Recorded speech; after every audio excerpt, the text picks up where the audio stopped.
Hello, and welcome to Life Matters, the program where we engage life issues with critical thinking and a biblical worldview. I'm Kyle Beneke. Today, we have a very special guest.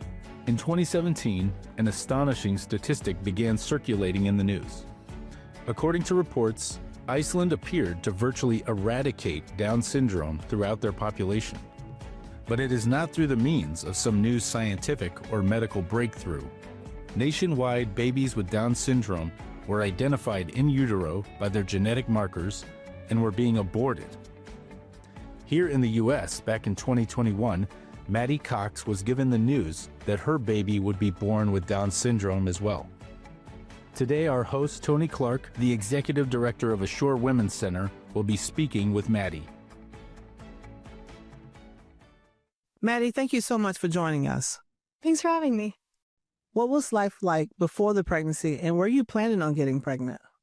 Yeah, so my husband and I had been married for almost 2 years when we decided we wanted to start having kids. Always wanted 3, if you ask him, 4 if you ask me, kids. And I was working full-time as a nurse on a COVID unit. And my husband was working full-time in ministry in Lincoln. And yeah, life was simple. We had a dog, a small apartment, but we were excited to have a family. When you found out you were pregnant, how did you feel? It was a shock at first. We were hoping for kids, but we weren't. I tell people we were trying, but not trying. So yeah, we didn't expect to get pregnant as fast as we did, which was a blessing. We found out the morning we were going on a family vacation with my husband's family. And we had a 20-hour drive to Florida ahead of us. So we had about an hour to process the fact that we were pregnant and then somehow try to keep it to ourselves because we wanted it to just be our secret for a while. His family ended up finding out that night when I didn't have a margarita at dinner. But yeah, it was a shock. We were ecstatic though. How far along were you when you started to realize something might be different about this pregnancy? For the first few weeks, it was a seemingly normal pregnancy. I mean, I was sick all the time. I've now learned that I'm just sick all the time when I'm pregnant. Yeah, I was about 8 weeks or so. It was Mother's Day, actually. I got super sick, couldn't keep anything down. And your first baby, you're like, I'm going to die. So I went to the ER, I got some fluids. They drew my blood. Just to, for sure say that I'm pregnant. And my HCG came back, which is the hormone that your body releases when you're pregnant. It came back really elevated for how far along I was, like quite a bit elevated. And so Dr. Google got on that. And we read that it could either indicate twins or genetic abnormalities, especially Down syndrome. So we kind of just pushed it aside. Maybe we'll have twins. Wow, wouldn't that be fun? And then a couple weeks later, we had my first ultrasound where you go in, they just check to see if there's a heartbeat and all of those things are progressing okay. And they said, well, since you're here, why don't we just do like your first screening? We wanted to do genetic testing, but they wanted us to do an ultrasound screening first. So the primary point of that is to measure the nuchal translucency, which is my understanding, sort of a pocket of fluid that sits behind the baby's neck when they're developing. And if it's over the range, that indicates genetic abnormalities. And hers was just barely over the range. The specialist, the MFM or maternal fetal medicine, high risk OB specialist who reads those ultrasounds, said she wasn't concerned. This happens. Sometimes they're a little bit thick. It could be the way that the baby is positioned. Could just be her. But they said that I then qualified for the blood test. Yeah. Which I was excited about. I wanted to know the gender ASAP. So I got the blood test drawn. Still just kind of thinking everything will be fine. I'm excited to find out if it's a boy or a girl.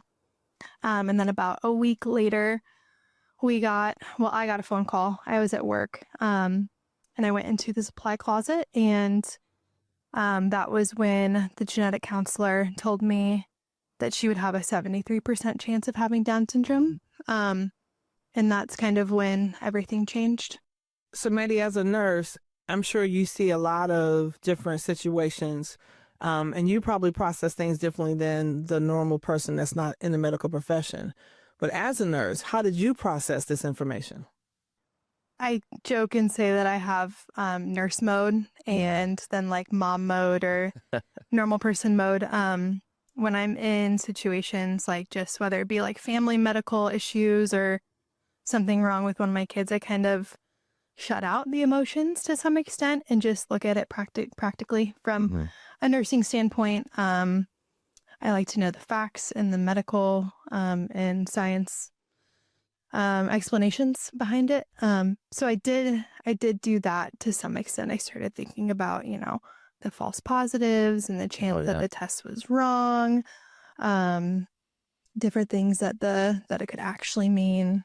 So yeah, I do kind of dissociate myself to some extent, which I think is healthy in some ways. In other ways, it's like, okay, you're totally avoiding the actual problem here. So when you heard the news, what were the days and weeks like following that?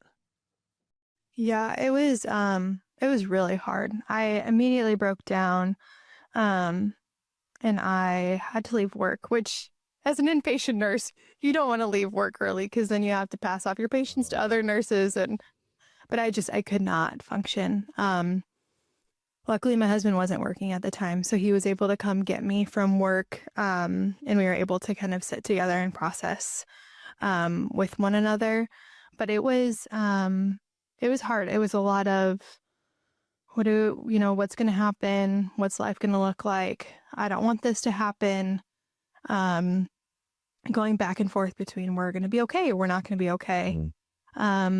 Later the same day that I got the news, I got it probably mid-morning to late morning. And then the genetic counselor called me back that evening when I was home with my husband so that, she could talk to him and he could ask questions.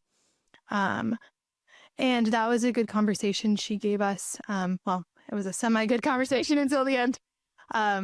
Gave us options and just kind of, told us the false positive percentage of it, how they come to the 73% chance or 73% risk of it. And then different diagnostic options that we had because the testing that we did have was technically a screening, not an actual diagnostic test. So there were different diagnostic tests that we could do. We decided against those. They're a little bit more invasive. Well, quite a bit more invasive than just the simple blood test that we had already done. So we were getting some clarity. We found out it was a girl, and that was good. My husband was able to ask good questions because he's not medical. And so things that might just make sense to me without having to probe further, as someone who's not medical, it was good for him to be able to ask those questions and get answers. And then it kind of took a turn when she asked us several times, 3 times, if we wanted to be connected with abortion services. The first couple times, I was just like, nope, that's not necessary. We're okay. This will be fine. And then the third time, my husband is a very kind of a soft-spoken guy, not soft-spoken, but he's just very like go with the flow and doesn't really interject himself into conversations like I do. And he finally was just like, we are not doing that. Stop asking us. Please do not ask us again.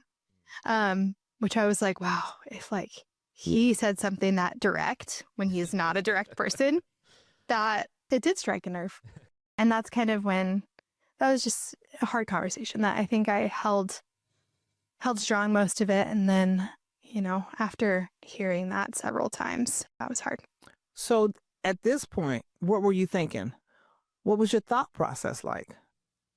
Yeah, it was a lot of questioning with God, just kind of why is this happening? Or what do you have in store for us? This is not what we had planned. And as you know, like our plans are never the way it goes, but this is not what we had planned. And then, already struggling with that and then hearing from someone else like, oh, here's options. You don't have to do that. You don't have to go through this, this lifetime of living differently.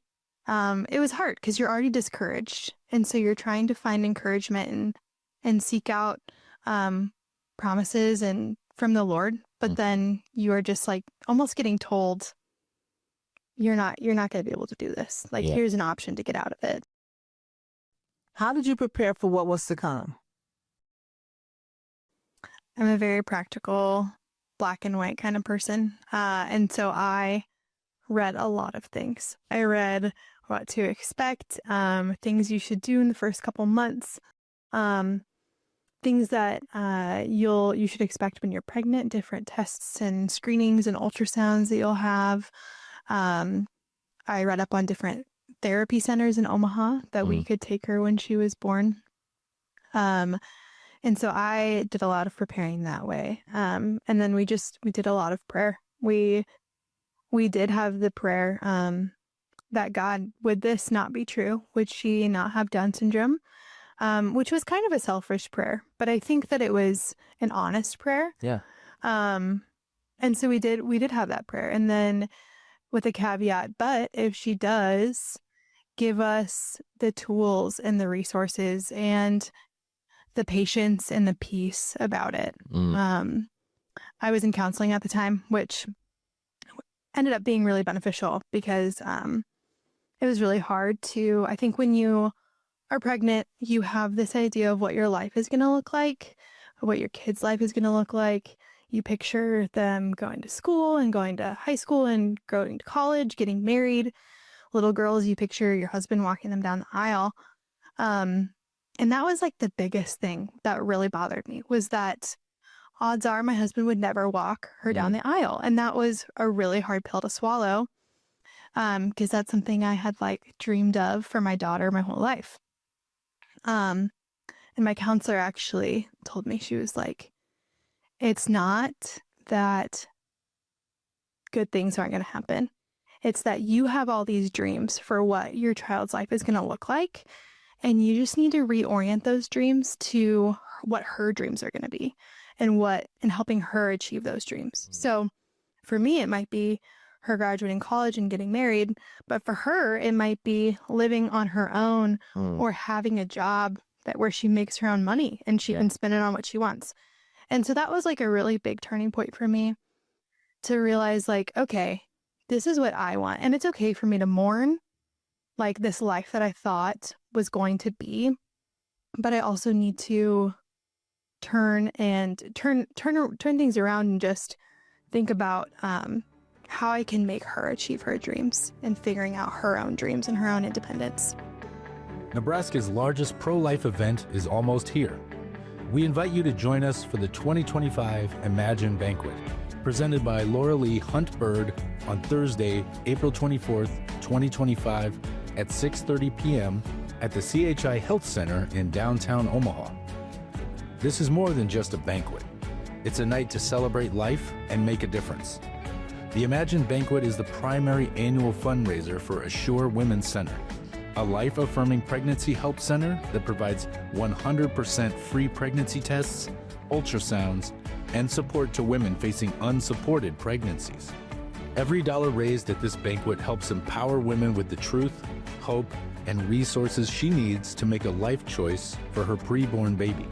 This powerful evening will be hosted by Rich Bott, president of the Bott Radio Network, with U.S. Senator Pete Ricketts serving as our dinner chair. And this year, we are honored to welcome Allie Beth Stuckey, renowned author, speaker, and podcast host, as the keynote speaker. Known for her bold advocacy for faith and life, Allie Beth will bring an inspiring and convicting message that you won't want to miss. Because of this event, lives are saved. Last year, over 1,700 women came to Assure scared, alone, and feeling like abortion is their only option. But through the support made possible by this banquet, they find compassionate care, real resources, and the courage to choose life. Your attendance and support will ensure that more women hear the truth and receive life-affirming care at no cost. Tickets are just $45 per person, and sponsorship opportunities are available for those who want to make an even greater impact in supporting life-saving work. But hurry, seating is limited. Secure your spot today by visiting firststeptolife.com/imagine. Again, that is firststeptolife.com/imagine. Let's come together for an unforgettable evening standing for truth, life, and love. We'll see you at the 2025 Imagine Banquet. Maddie, you had a lot to deal with when you found out this news. Did you feel supported during this time? And did your family and your church come around to give you the support that you felt you needed? Yeah, I was able to get connected with a couple different moms who also have kids with Down syndrome who are a little bit older than my daughter. And that was really helpful to just kind of talk with them through some questions I had. My family was incredible. We are really fortunate to be close with both of our families. And so that was super helpful to just have them as a resource and as a support. It was hard, but with our community, we actually didn't tell a ton of people, mostly because we just had this feeling of like, we don't want it to be a pity thing. We don't want people to apologize that she has Down syndrome because like it is hard, but we don't want her life to be something that you're sorry about because you shouldn't be sorry about that. And so we didn't tell a lot of people actually. Like it was just our close family, and close friends who knew. And then, my bosses at work knew because I had more appointments and things like that. But that was something that we did kind of just to protect our own hearts from what we felt like was pity. Let's talk about the pregnancy, the birth, and taking your daughter home. Pretty scary. We, around like the 26, maybe 28 week mark, they thought that they saw some fluid around her heart, which could indicate a number of things. The biggest thing is a condition called hydrops, which has a really high mortality rate. And so I was then put on a protocol to monitor for hydrops because just like higher risks, things like that. So I had pretty frequent ultrasounds. I joked that I lived at the hospital because I worked where I delivered. And so I was there 5 days a week because I had appointments from 32 weeks on twice a week. So I had non-stress tests and biophysical profiles or ultrasounds twice a week. So I felt prepared in the sense like she's being monitored, like she's going to be okay. I did get induced at 37 weeks just because the risk of complications drops significantly if you do that. And so I had a pretty good labor. And then she was born and it was everything you could ever want. It's like the most incredible feeling when you're first, well, any child, but especially your first, you put on your chest and like, you're like, wow, I'm actually a mom. This is what it feels like to like have this unconditional love for another human that you made. And I remember when I was like in between contractions, I kept asking, is the NICU team here yet? Is the NICU team here yet? And finally a nurse was like, honey, it's okay. The NICU team will come when it's time for them to come. I was like, okay. They did end up coming. They did a quick evaluation and she was thankfully like just really healthy from birth. And so she never had to go to the NICU and she was able to stay with me the whole time, which was such a blessing. And she had an echocardiogram about a month later, and her heart looked great. She had a couple tiny little holes in her heart, but what we feared she would have, she didn't actually have. So that was really great. Maddie, this is a huge change. What was that first year like for you? Yeah, the first couple of months, I didn't really notice anything that you wouldn't expect for like a typical newborn, other than the fact that I had to bottle feed her.